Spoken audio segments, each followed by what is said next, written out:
اعوذ باللہ من الشیطان اللعین الرجیم بسم اللہ الرحمن الرحیم الحمد للہ رب العالمین بارئ الخلائق اجمعین باعث الانبیاء والمرسلین والصلاة والسلام والتحیۃ والاکرام علی حبیبہ وخیرتہ حافظ سرہ ومبلغ رسالاتہ ابی القاسم محمد اللہم صلی علی محمد وآل محمد وآلہ الطیبین الطاہرین المعصومین المظلومین لا سیما بقیت اللہ فی الارضین روحی وارواح العالمین لتراب مقدمہ الفداء واللعن الدائم علی اعدائہم اجمعین من الآن الى قیام یوم الدین اما بعد اوصیکم ونفسی بتقوی اللہ۔ حاضرین محترم، میں آپ کو اور اپنے نفس کو تقوی الہی کی نصیحت کرتا ہوں۔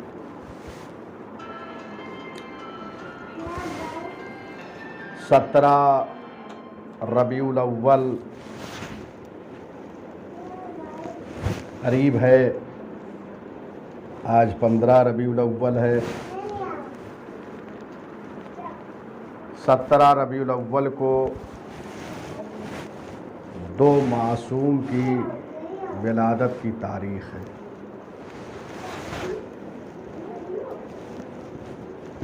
لہذا اس دن کو ایک خاص اہمیت حاصل ہے۔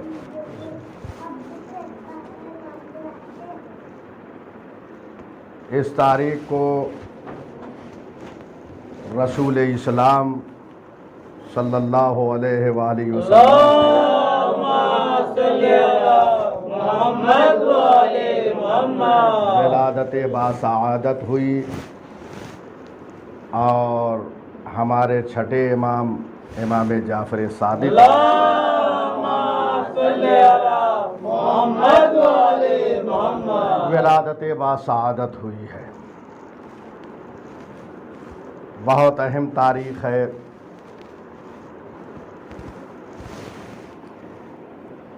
رسالت کے ساتھ امامت کا اتنا گہرا رابطہ ہے کہ جس تاریخ کو رسول اللہ کی ولادت ہوئی، اسی تاریخ کو ایک امام کی بھی ولادت ہوئی۔ رسول اسلام 17 ربیع الاول سن 1 عام الفیل کو اس دنیا میں تشریف لائے۔ یعنی کل جو شب ہوگی وہ شب ولادت ہوگی، اور پرسوں جو ہے وہ روز ولادت ہے۔ سن 1 عام الفیل کو رسول اسلام اس دنیا میں تشریف لائے۔ عام الفیل کہتے ہیں ہاتھیوں کا سال،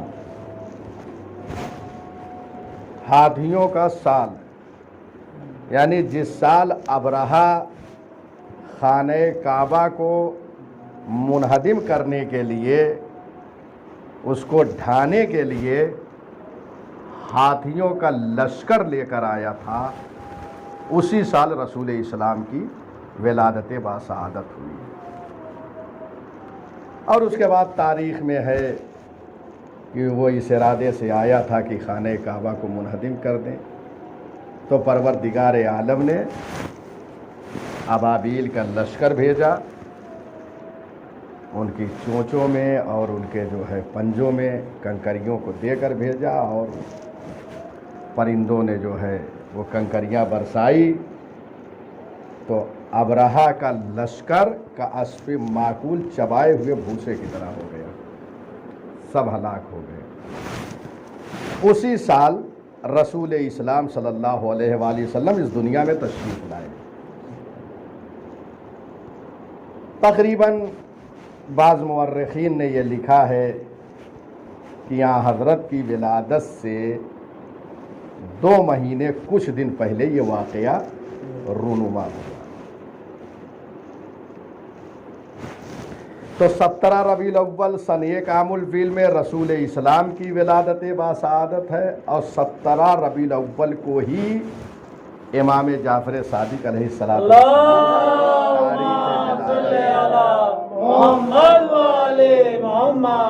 پیغمبر اکرم کی ولادت سرزمین مکہ معظمہ پر ہوئی، اور چھٹے امام کی ولادت باسعادت مدینہ منورہ میں سن 83 ہجری میں ہوئی۔ غور فرما رہے ہیں۔ اور آپ یہ بھی ملاحظہ فرمائیں کہ رسول اسلام کو اہل مکہ صادق کے لقب سے یاد کرتے تھے۔ صادق کے معنی نہیں سچا، سچ بولنے والا۔ ہمارے چھٹے امام کو امام جعفر صادق کہا جاتا ہے،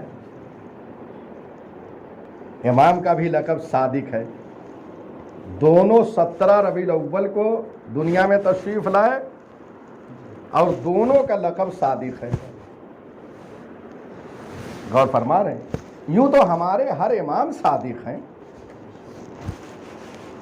لیکن کچھ القاب ایسے ہوتے ہیں جو مخصوص ہو جاتے ہیں، جیسے امام سجاد کو سید سجاد کہا جاتا ہے، جبکہ ہمارے ہر امام جو ہے وہ سید سجاد ہیں۔ 5ویں امام کو باقر العلوم کہا جاتا ہے، یعنی علم کو شگافتہ کرنے والے۔ ہمارے ہر امام جو ہے باقر العلوم ہے، لیکن یہ لقب جو ہے 5ویں امام سے مخصوص ہو گیا۔ اسی طریقے سے ہمارے ہر امام جو ہے صادق ہیں، اب قرآن مجید میں پروردگار عالم نے یہ کہا ہے، یا ایھا الذین آمنوا اتقوا اللہ وکونوا مع الصادقین، اے ایمان لانے والو تقوی اختیار کرو اور صادقین کے ساتھ ہو جاؤ، سچوں کے ساتھ ہو جاؤ۔ وہ صادقین کون ہیں؟ جن کے ساتھ پروردگار یہ کہہ رہا ہے ان کے ساتھ ہو جاؤ، وہ ہمارے ائمہ ہیں۔ مفسرین اسلام نے لکھا ہے کہ وہ ائمہ ہدی علیہم السلام ہیں۔ تو یہ سب صادقین ہیں، یہ سب سچے ہیں، لیکن یہ لقب امام صادق اور رسول اسلام سے مخصوص ہو گیا ہے۔ یعنی ذہن میں جب صادق آتا ہے تو رسول اسلام رسول صادق کی طرف ذہن جاتا ہے، اور امام صادق کی طرف۔ غور فرما رہے ہیں، جبکہ ہر امام صادق ہیں، ہر امام سچے ہیں۔ اور قرآن مجید میں آیت موجود ہے، آیت کی تفسیر میں مفسرین اسلام نے کہا ہے کہ اس آیت سے مراد ائمہ ہدی پیغمبر ختمی مرتبت صلی اللہ علیہ وآلہ وسلم۔ اب انصاف سے بتائیے کہ جب ہمارے ہر امام صادق ہیں تو ہمیں کیسا ہونا چاہیے؟ سچوں کے ساتھ ہو جاؤ، یعنی کیا مطلب؟ ان کے پیروکار بنیں، ان کی سیرت طیبہ پہ چلیں، ان کے ساتھ رہیں۔ سچوں کے ساتھ رہنے کا مطلب کیا ہے؟ یعنی ہم کبھی جھوٹ نہ بولیں۔ غور فرما رہے ہیں؟ اور سچوں کے ساتھ ہونے کا مطلب کیا ہے؟ یعنی ہم سچ بولیں تو ہم سچوں کے ساتھ ہیں، اور اگر جھوٹ بولنے لگیں تو ہم خود بخود دور ہو جائیں گے۔ غور فرما رہے ہیں؟ لہذا امام کے چاہنے والے کو صادق ہونا چاہیے، سچا ہونا چاہیے۔ اب آئیے کہ جب ایک سچے پیروکار کو صادق ہونا چاہیے تو کیا وہ مذاق میں جھوٹ بول سکتا ہے؟ ہمارے یہاں بہت یہ رائج ہے، ارے مذاق میں ہم نے کہہ دیا ہے، جھوٹ بول دیا ہے۔ تو کیا ہمارے مذاق سے جھوٹ بولنے کو خداوند عالم مذاق میں لکھا دے گا اسے نامہ اعمال میں کہ مذاق سے بولا ہے؟ حرام ہے جھوٹ، مذاق میں آپ جھوٹ بولے تب بھی وہ حرام ہے۔ اور روایت میں ہے مولائے متقیان امیر المومنین یعصوب الدین حضرت علی علیہ الصلوۃ والسلام فرماتے ہیں کہ وہ بندہ ایمان کے مزے کو نہیں چکھ سکتا کہ جو مذاق میں یا غیر مذاق میں جھوٹ بولتا ہے۔ یعنی اگر مذاق میں بھی جھوٹ بول رہا ہے تو ایمان کی چاشنی اس کے دہن تک نہیں پہنچ سکتی۔ غور فرما رہے ہیں؟ لہذا مذاق انسان کر رہا ہو تو مذاق میں بھی حقیقت گوئی سے کام لے، صداقت سے کام لے، سچی بات کہے۔ اگر مذاق بھی کر رہے ہیں تو سچی بات کے ذریعے سے۔ غور فرما رہے ہیں؟ اچھا، اب جھوٹ چاہے چھوٹا ہو چاہے بڑا، ہر قسم کے جھوٹ سے پرہیز کریں، کیونکہ انسان جب ایک چھوٹا سا جھوٹ بولتا ہے تو بڑے بڑے جھوٹ کی طرف وہ آگے بڑھتا ہے۔ لہذا جب ہمارے ائمہ صادق ہیں اور قرآن یہ کہہ رہا ہے ان کے ساتھ ہو جاؤ، تو ہمیں جھوٹ سے پرہیز کرنا چاہیے۔ اور اس کے بعد روایت میں ایک عجیب جملہ آیا ہے کہ اللہ نے تمام برائیوں کو قفل لگا دیا ہے، تالا لگا دیا ہے۔ اب آئیے حسن خلق کی تعلیم دینے کے لیے انبیاء علیہم السلام، ائمہ خدا علیہم السلام اس دنیا میں تشریف لائے۔ رسول اسلام جو کہ 17 ربیع الاول کو دنیا میں تشریف لائے، انشاءاللہ آپ جشن منائیں گے۔ ان کی سیرت طیبہ پر چلتے ہوئے ہم اپنے کو سنواریں، ان کی تعلیمات پہ عمل کریں۔ قرآن مجید نے پیغمبر کی سیرت کو، ان کی ذات مبارک کو، ان کے وجود مبارک کو لوگوں کے لیے نمونہ عمل قرار دیا ہے، آئیڈیل قرار دیا ہے۔ غور فرما رہے ہیں؟ اگر کائنات میں صبح قیامت تک کسی کو آئیڈیل کے طور پر پیش کیا جا سکتا ہے تو حضور ختمی مرتبت کی ذات ہے۔ غور فرما رہے ہیں؟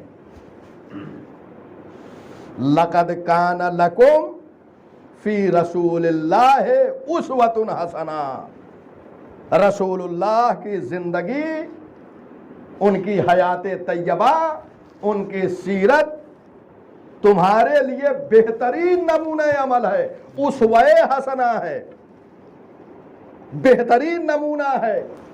اور اس کے بعد آئیے کہ اب رسول اسلام کو جو ہم نمونہ قرار دیں گے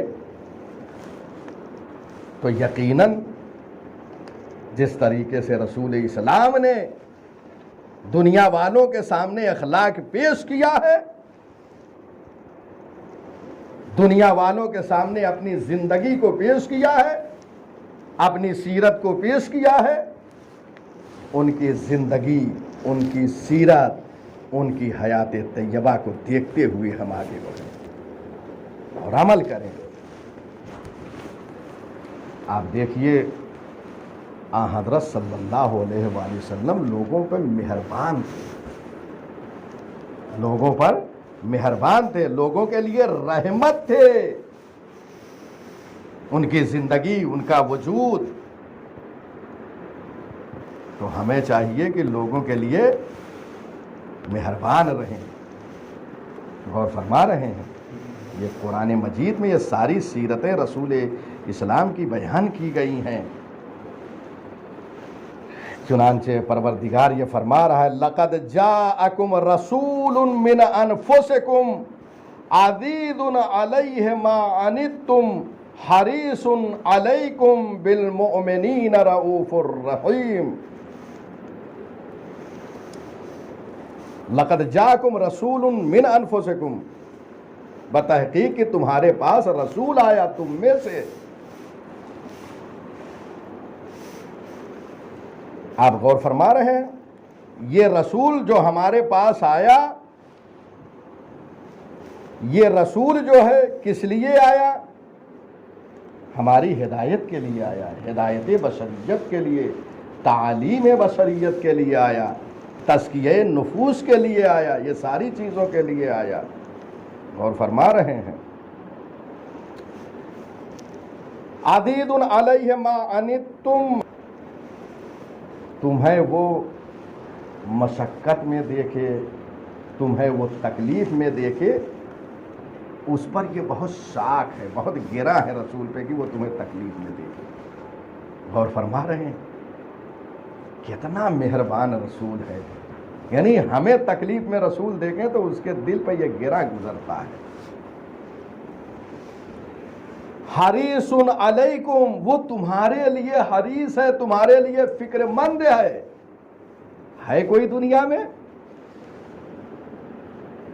ہمیں مشکلات میں دیکھے، ہمیں مصیبتوں میں دیکھے، ہمیں تکلیفوں میں دیکھے، اس کے دل پہ یہ شاک ہے، اس کے دل پہ یہ چیز گرا گزر رہی ہے، اور ہمارے لیے وہ فکر مند ہے۔ بالمؤمنین رؤوف الرحیم، مومنین کے لیے وہ کیا ہے؟ مہربان ہے۔ اور اس سے بڑھ کے صرف مومنین کے لیے رحمت بن کر نہیں آئے، مومنین کے لیے رحمت ہے اور ساری دنیا والوں کے لیے رحمت ہے۔ دیکھ رہے ہیں، وَمَا أَرْسَلْنَاكَ إِلَّا رَحْمَةً لِّلْعَالَمِينَ، اے پیغمبر ہم نے تم کو نہیں بھیجا مگر ساری دنیا کے لیے رحمت بنا کر بھیجا ہے۔ تو رسول ساری کائنات کے لیے رحمت ہیں، چاہے مسلمان ہو یا غیر مسلمان ہو۔ کیوں نہیں قرآن دنیا پڑھ رہی ہے؟ کیوں نہیں تعلیمات اسلامی پہ غور کر رہی ہے؟ رسول اسلام کا یہ کردار ہے کہ اللہ نے ساری کائنات کے لیے رحمت بنا کر بھیجا ہے۔ جو رحمت للعالمین ہوگا وہ ساری کائنات کے لیے رحمت ہوگا، غیر مسلموں کے لیے رحمت بن کر آئے ہیں یہ۔ کیوں وہ لوگ رسول اسلام کی شان میں جسارت کر رہے ہیں، گستاخی کر رہے ہیں؟ کیوں نہیں قرآن کو پڑھتے؟ کیوں نہیں فکر کرتے؟ قرآن یہ کہہ رہا ہے یہ کائنات کے لیے رحمت بن کر آئے، صرف مومنین کے لیے نہیں، غیر مومنین کے لیے بھی یہ رحمت بن کر آئے ہیں۔ غور فرما رہے ہیں، یہ ساری چیزیں قرآن مجید کی تعلیم ہے۔ اور اس کے بعد رسول اسلام، ان کے سلسلے میں قرآن یہ بھی کہہ رہا لَوْ كُنْتَ فَظًّا غَلِيظَ الْقَلْبِ لَانفَضُّوا مِنْ حَوْلِكَ، اے پیغمبر اگر تم تند خو ہوتے، تند مزاج ہوتے تو تمہارے اطراف میں لوگ نہ ہوتے۔ اس کا مطلب یہ ہے کہ کائنات کے لیے رحمت ہے، اس لیے اطراف میں پیغمبر کے بیٹھے ہیں۔ بھئی ایک انسان اگر ہے اس سے قریب کیوں لوگ ہوتے ہیں؟ اس کی محبت کو دیکھ کے، اس کی رحمت کو دیکھ کر، یہ ساری چیزوں کو دیکھ کے لوگ قریب ہوتے ہیں۔ اور اگر خدا نہ کردہ کوئی تند مزاج ہو تو لوگ اطراف سے چلے جائیں گے۔ پیغمبر اکرم نرم مزاج تھے، لہذا لوگ ان سے ملنے کے لیے تشریف لاتے تھے، حاضر ہوتے تھے پیغمبر اکرم کی خدمت میں، ان کے پاس بیٹھتے تھے۔ تو انسان کو چاہیے کہ ایسا مزاج بنائے کہ لوگ قریب آئیں۔ اسی لیے نہج البلاغہ میں مولائے کائنات کہتے ہیں کہ لوگوں سے اس طریقے سے ملو کہ جب تک تم دنیا میں رہو لوگ تمہارے دیدار کے مشتاق رہیں، اور جب تم اس دنیا سے چلے جاؤ تو لوگ تمہارے اوپر گریہ کریں۔ اس طریقے سے زندگی گزارو، اس طریقے سے زندہ رہو کہ لوگ تم سے ملاقات کے لیے آئیں، تمہارے اطراف بیٹھیں۔ غور فرما رہے ہیں۔ اس کے بعد اگر خدا نہ کردہ کوئی انسان ایسا ہوتا تھا کہ رسول اسلام کو کوئی ایسا جملہ کہہ دیتا تھا جس سے پیغمبر ناراحت ہو جاتے تھے تو پیغمبر اکرم اسے معاف کر دیتے تھے۔ یہ جذبہ بہت اہم ہے، اور یہ ساری چیزیں قرآن حکیم میں موجود ہے۔ پیغمبر اکرم صاحب عفو و بخشش تھے، لوگوں کو معاف کر دیتے تھے،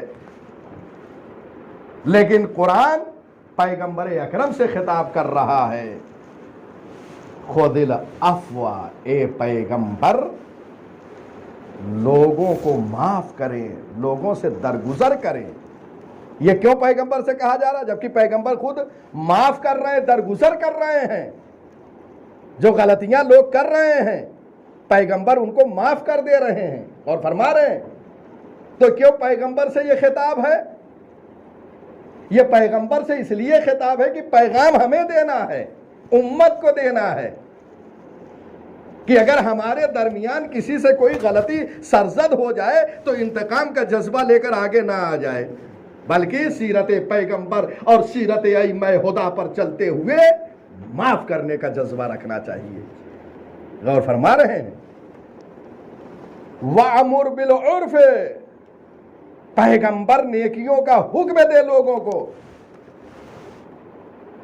پیغمبر تو نیکیوں کا حکم دے ہی رہے ہیں، یہ خطاب پیغمبر سے ہمیں سمجھانے کے لیے ہے کہ اگر لوگوں کو آپ برائیوں میں دیکھیں تو کیا کریں؟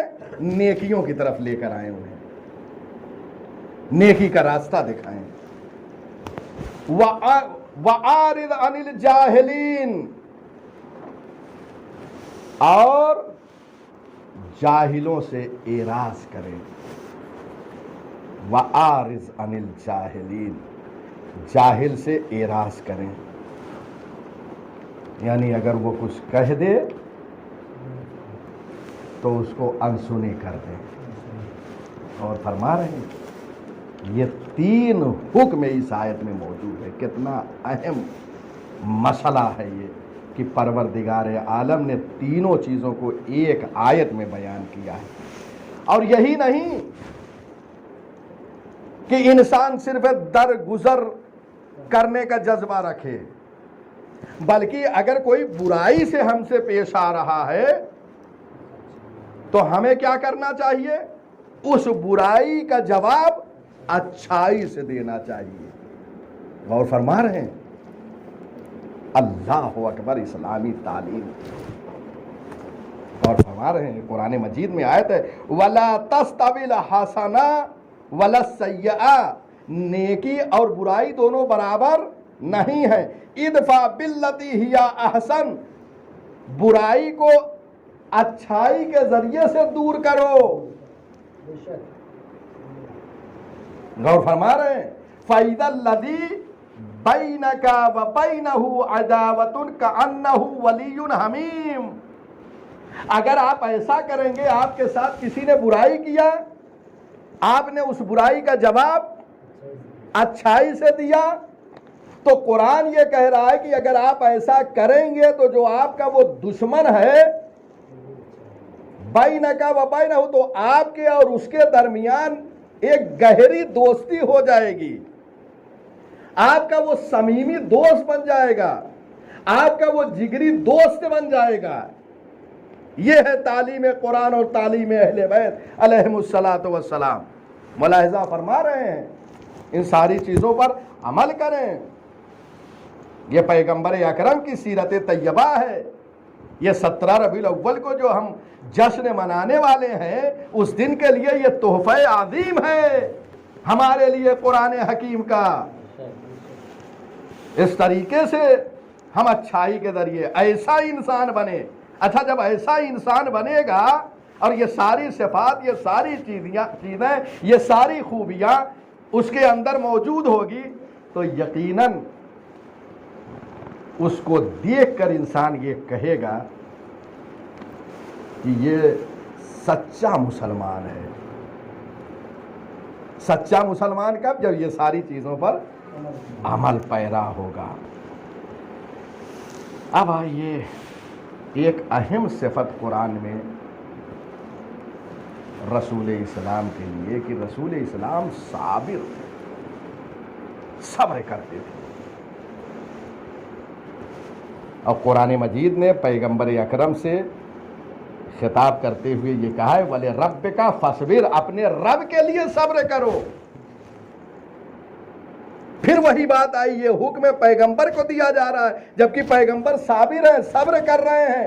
یہ ہمیں بتانے کے لیے کہ چھوٹی چھوٹی باتوں میں الجھ نہ جائیں، صبر سے کام لیں۔ کتنی باتیں میں نے قرآن مجید سے عرض کی، یہ ساری چیزیں سیرت پیغمبر ہے، یہ ساری چیزیں خصوصیات پیغمبر ہیں، بہت ساری چیزیں ہیں۔ اسی لیے یہ ساری چیزیں جو ہے اخلاقی ہیں، جو بیان کی گئی ہیں، یہ پیغمبر نے عمل کیا ہے، پیغمبر نے لوگوں کو یہ ساری چیزیں کر کے دکھائی ہیں۔ اسی لیے قرآن نے کہا وَإِنَّكَ لَعَلَىٰ خُلُقٍ عَظِيمٍ، پیغمبر تم عظیم اخلاق پر فائز ہو، تمہارا اخلاق بہت بلند ہے، اتنا بلند ہے کہ یہ ساری اخلاقی چیزیں آپ سے پھوٹتی ہیں، آپ ان کے لیے سرچشمہ ہیں، آپ نے بتایا ہے، زندگی گزارنے کے اصول آپ نے بتائے ہیں، آپ کی سیرت طیبہ سے ہم نے دنیا والوں کو درس دیا ہے۔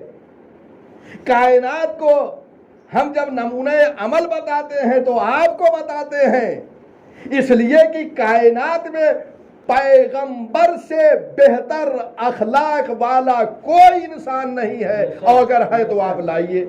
اب اگر ایسے انسان کے لیے، ایسے شخص کے لیے کوئی نازیبا الفاظ کہہ رہا ہو دنیا میں، چاہے یہاں پر یا یورپ کی دنیا سے، سمجھ لو کہ وہ انسانیت کا دشمن ہے، وہ انسان نہیں ہے۔ اس لیے جس نے محبت کا پیغام دیا، جس نے امن کا پیغام دیا، جس نے اخلاق دنیا کے سامنے پیش کیے، اگر کوئی انسان ان کا نہ ہوا تو دنیا میں کسی کا نہیں ہو سکتا ہے۔ ایک نعرہ حیدری، حیدری، آواز بلند، نعرہ سلوات۔